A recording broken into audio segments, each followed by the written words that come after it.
மீண்டும் உங்களை நாம் சந்திப்பதிலே மிக்க மகிழ்ச்சி அடைகின்றோம். நான் இலங்கையில இருந்து பதுளை போதனா வைத்தியசாலையில இருந்து வைத்தியர் கிருஷான் வேதநாயகம். நாங்கள் இன்று பார்க்க போகின்ற விடயம் என்னவென்றால் செக்ஷுவல் மித்ஸ் என்று சொல்லப்படுகின்ற பாலியல் ரீதியாக எங்களுடைய ஆண்களுக்கும் பெண்களுக்கும் இருக்கின்ற தவறான கொள்கைகள், கருத்துகள் அல்லது புரிந்துணர்வுகளை பற்றி நாங்கள் பார்க்க இருக்கின்றோம்.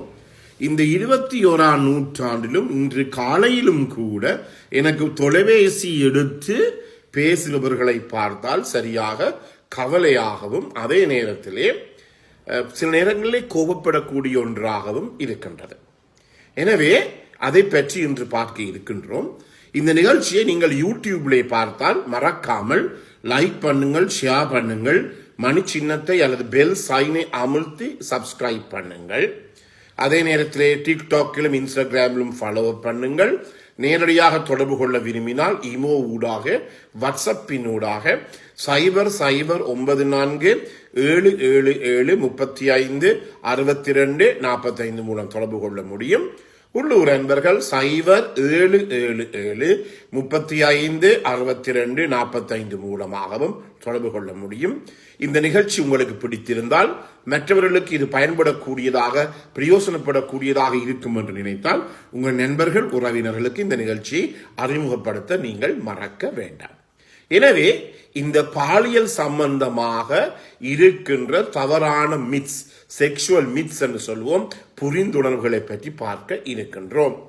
எங்களுடைய நாட்டை பொறுத்த மட்டிலே கூடுதலான ஆண்களையும் விட பெண்கள் தான் இந்த தவறான புரிந்துணர்வுகளை உடையவர்களாக இருக்கிறார்கள். ஏனெனில் எங்களை போன்ற 3ஆம் உலக நாடுகளிலே இன்னும் பாடசாலை விதானத்தில், அதாவது பாடசாலை சிலபஸ் என்று சொல்லுவோம், எஜுகேஷன் சிலபஸ் என்று சொல்றோம், பாட விதானத்திலே இன்னும் இந்த செக்ஸ் எஜுகேஷன் என்று சொல்லி ஒரு பாடம் இன்னும் அறிமுகப்படுத்தப்படவில்லை.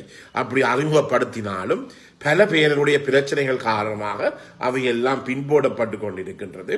ஆனால் மேலத்தையே அல்லது அபிவிருத்தி அடைந்த நாடுகளிலே உங்களுக்கு தெரியும், 1வது வகுப்பு, அதாவது 6 வயதிலே இருந்து இந்த பிள்ளைகளுக்கு எல்லா விதமான இந்த செக்ஸ் எஜுகேஷன் சம்பந்தமான அறிவுகள் எல்லாம் ஊட்டப்படுகிறது. இதன் காரணமாக அந்த இடங்களிலே இந்த பாலியல் சம்பந்தமான கொலைகள், பாலியல் சம்பந்தமான தற்கொலைகள் இன்னும் மிக மிக குறைவாகத்தான் இருக்கின்றது. எங்களுடைய நாடுகளை பொறுத்த மட்டிலே கலை, கலாச்சாரம், சமயம் என்று சொல்லி போட்டு இந்த பாலியல் ரீதியான கொலைகள், தற்கொலைகள் எல்லாம் ஒவ்வொரு நாளும் இடம்பெறுவதை எங்களாலே காணக்கூடியதாக இருக்கின்றது. எனவே முக்கியமாக இந்த செக்ஷுவல் மித்ஸ் என்று சொல்லப்படுகிற போது 3ஆம் உலக நாடுகளிலே பெண்கள் தான் இவற்றை பற்றி ஒரு தவறான புரிந்துணர்வுடன் இருக்கிறார்கள். ஆண்கள் என்ன செய்வார்கள், அப்படி ஏதாவது பிரச்சனை இருந்தாலும் தன்னுடைய நண்பர்களுடனோ அல்லது ஒரு இணையதளத்தின் மூலமாகவோ அதுக்குரிய அறிவை பெற விளைகிறார்கள். பெண்களுக்கு இந்த சந்தர்ப்பங்கள் மிகவும் குறைவு. முதலாவதாக ஆண்களும் பெண்களும் நினைக்கின்ற ஒரு தவறான புரிந்துணர்வு என்னவென்றால், பெர்ஃபார்மன்ஸ் இஸ் எவ்ரிதிங். அதாவது என்னென்றால், செக்ஸ் பண்ணுகின்ற போது பாலியல் உறவை வைத்துக் கொள்வோம் அல்லது பாலியல் உறவிலே உச்சக்கட்டம் ஆர்காசம் அடைவோம் என்றால் அது உட்புகுத்தல், செக்ஷுவல் இன்டர்கோர்ஸ். ஆண் பெண்ணினுடைய யோனிக்குள்ளே தன்னுடைய ஆண்குறியை செலுத்துவதன் மூலமாகத்தான் அந்த பெண்ணுக்கு உச்சக்கட்டம் அடைய முடியும், தானும் உச்சக்கட்டம் அடைய முடியும் என்ற ஒரு தவறான புரிந்துணர்வு இன்னும் அது இருக்கிறது. அது 100க்கு 100% பிழை. உங்களுக்கு தெரியும், பல பெண்கள் இந்த செக்ஷுவல் ஃபோர்ப்ளே, முன் விளையாட்டின் ஈடுபடுகின்ற போதே அவர்கள் இந்த உச்சக்கட்டத்தை அடைகிறார்கள். அல்லது ஓரல் செக்ஸ், ஓரோஜெனிட்டல் செக்ஸ் என்று சொல்லப்படுகிற வாய் புணர்ச்சியின் மூலமாகவே 100க்கு 99% பெண்கள் உச்சக்கட்டத்தை அடைவார்கள். அதாவது வாய் புணர்ச்சி என்றால் உங்களுக்கு தெரியும், பெண்ணினுடைய யோனியை ஒரு ஆண் தன்னுடைய நாக்கினாலே சுவைப்பது. எனவே இதுதான் வாய்ப்புணர்ச்சி. எனவே இதையும் சில பேருக்கு விளங்குவது இல்லை. வாய்ப்புணர்ச்சி என்றால் என்னன்னு சொல்லி கால் பண்ணியும் கேட்கிறார்கள். எனவே இதை மூலமாகவும் ஒரு பெண் உச்சக்கட்டத்தை அடைவார். எனவே இந்த செக்ஷுவல் இன்டர்கோர்ஸ் என்று சொல்லப்படுகிற உட்புகுத்தல் மூலமாகத்தான் ஒரு பெண் தன்னுடைய உச்ச உணர்வை அடைகிறார் என்று சொல்லி எந்த ஒரு ஆண் நினைப்பார் என்றால் பிழை. அதே போல ஒரு பெண்ணும் தன்னுடைய கணவர் தனக்கு அந்த செக்ஷுவல் இன்டர்கோர்ஸ் செய்தால் மட்டும்தான் அவருக்கு விந்து வெளியேறு வேண்டும் என்று நினைப்பதும் 100% பிழையான ஒன்றாக இருக்கிறது. போன முறை உங்களுக்கு சொன்னேன், இந்த மாதவிடாய் காலங்களிலே நாங்கள் எந்த ஒரு பெண்ணிடம் ஒரு பிரச்சனையும் இல்லாமல் நாங்கள் பாலியல் உறவை வைத்துக் கொள்ள முடியும் என்று சொல்லி அதற்கு பல பேர் தங்களுடைய கருத்துக்களை சொன்னார்கள். சொல்லுகிறவர் எல்லாரும் சொல்லுகின்ற ஒரு கருத்து என்னவென்றால், டாக்டர் இவ்வளவு நாளும் இதை பற்றி தெரியாது, எனவே இந்த நாட்களிலே நான் அந்த என்னுடைய மனைவியினுடைய அறைக்குள்ளே கூட நான் போய் படுப்பது கிடையாது, நான் வெளி வராந்தையிலே தான் சோஃபாவிலே தான் படுத்திருப்பேன் என்று சொல்லி.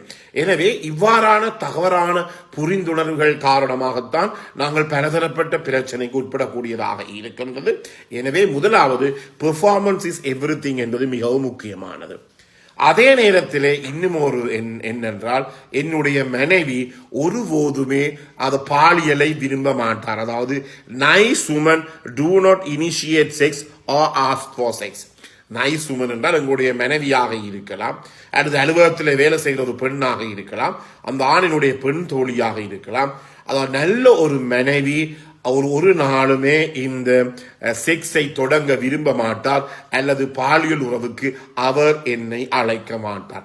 Nice woman do not initiate sex or ask for it. இது மிகவும் முக்கியமானது. இது 100% பிழையானது. நாங்கள் என்ன நினைப்போம், சில இடங்களிலே இப்படி நடந்திருக்கின்றது, மனைவிமார் நல்லாக முன் வந்து அந்த கணவனுடைய இரெக்டைல் டிஸ்ஃபங்க்ஷன் அல்லது ஆண்குறி விரைப்படைய முடியாத தன்மை, அதே நேரத்திலே இந்த ப்ரீமேச்சுர் இஜாகுலேஷன் விந்து முந்துதல் போன்ற பிரச்சனைகளுக்கு நாங்கள் கவுன்சிலிங் பண்ணி பெண்கள் கொஞ்சம் கூட இனிஷியேட் பண்ணால் உடனடியாக ஆண்களுடைய மனதுக்கு வருவது என்னவென்றால், என்னுடைய மனைவி முதலில் இப்படிப்பட்ட அனுபவத்தை பெற்றிருப்பாரா அல்லது வேறொரு ஆணுடன் தொடர்பு இருப்பாரா? சரியான பிழை. இந்த நிலைமைக்கு வரவே வேண்டாம். ஆண்களை மிகவும் தாழ்மையாக நாங்கள் கேட்டுக்கொள்கிறோம். இப்படி ஒரு மனைவி உங்களுடைய செக்ஸை இனிஷியேட் பண்ணினால், செக்ஸை தொடங்கினால், அல்லது அவர் அதுக்காக பாலியல் உறவுக்காக அவர் கேட்டால், அவர் இதற்கு முதல் வேறொரு அனுபவம் பெற்றிருப்பார் என்று சொல்லி தயவு செய்து நினைக்க வேண்டாம். இது 100% ஒரு பிழையான ஒரு கொள்கை, கருத்து, ஒரு எடுகோளாக இருக்கின்றது. எனவே அப்படிப்பட்ட மனைவி உங்களுக்கு வாய்ப்பதற்கு நீங்கள் கொடுத்து வைத்திருக்க வேண்டும்.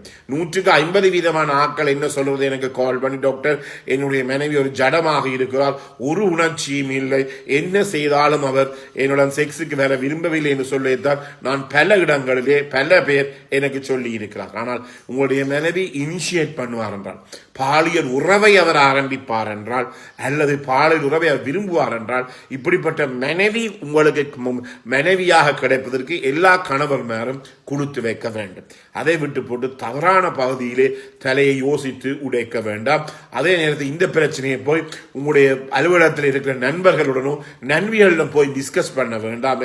அவர்கள் சில நேரத்திலே உங்களுக்கு தவறான பாதைகளை காட்டக்கூடிய சந்தர்ப்பங்கள் இருக்கின்றது. எனவே அது 2வது. 3வதாக, only loose women initiate sexual activities. Loose woman சொல்லுகின்ற போது ஒரு சில நேரங்களிலே அதைத்தான் அப்படித்தான் புத்தகங்களிலே போடப்படுகிறது.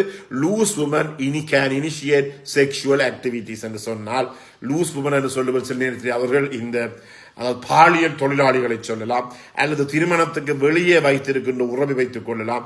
அப்படிப்பட்ட பெண்கள் மட்டும்தான் பாலியல் உறவை ஆரம்பிப்பார் என்று சொல்லி எண்ணுவது 100% ஒரு பிழையான கருத்தாக இருக்கிறது. இதை நாங்கள் தங்களுடைய மனசிலே இருந்து எடுத்தறிய வேண்டும். எனவே பல ஆண்கள் நான் கண்டிருக்கின்றேன், அவர்கள் ப்ரீஆக்கியூபைட், சில விஷயங்களிலே அவர்கள் என்ன தங்களுடைய மண்டைக்குள்ளே மூளைக்குள்ளே இப்படித்தான் இருக்கும். அவர்கள் பல போர்ன் ஃபிலிம்ஸ், அதாவது நீல திரைப்படங்களை, செக்ஸ் படங்களை பார்த்து அப்படி ஒரு பிளான்ல தான் இருக்கிறார்கள். அண்மையிலே கூட ஒரு தமிழ் பெண்மணி என் தொலைபேசியின் மூலமாக தொடர்பு கொண்டு மிகுந்த கவலைப்பட்டார். என்னென்றால், அவருடைய திருமண வாழ்க்கை முறிந்து விட்டது, அவருடைய கணவர் டிவோர்ஸ் எடுத்து விட்டார். அதற்கு முக்கிய காரணம் என்ன? அவருடைய மார்பகங்கள் பெருசு அல்ல, பிரஸ்ட் பெருசாக இல்லை. இதை நீங்கள் நம்புவீர்களோ தெரியாது. எனவே பாருங்கள் எந்த நிலைமைக்கு நாங்கள் கொண்டு போவோம். எனவே ஒரு மார்பகங்கள், பெண்களுடைய மார்பகங்கள் இயற்கையிலேயே ஒரு பரம்பரையாகத்தான் இந்த மார்பகங்களுடைய அளவு வருகிறது, சைஸ் வருகிறது. அவருடைய அம்மாக்கு, அக்காக்கு, தங்கச்சிக்கு பெருசாக இருந்தால் இந்த பெண்ணுக்கும் அப்படி வரும். அதே நேரத்திலே ஒரு ஆண்கள் அந்த மார்பகத்துடன் முன் விளையாட்டுகளை செய்கின்ற போது அது தானாகவே அந்த மார்பகங்கள் பெரிதாக போடும். எனவே மார்பகங்கள் பெரிதாக இல்லை என்று சொல்லி விவாகரத்து வேண்டிய எங்களுடைய பகுதிகளில் இருப்பவர்களும் இருக்கிறார்கள். நீங்கள் தருகின்ற அனைத்து ஆதரவுக்கும் எமது மனமார்ந்த நன்றியை தெரிவித்து விடைபெறுகிறேன். நன்றி, வணக்கம்.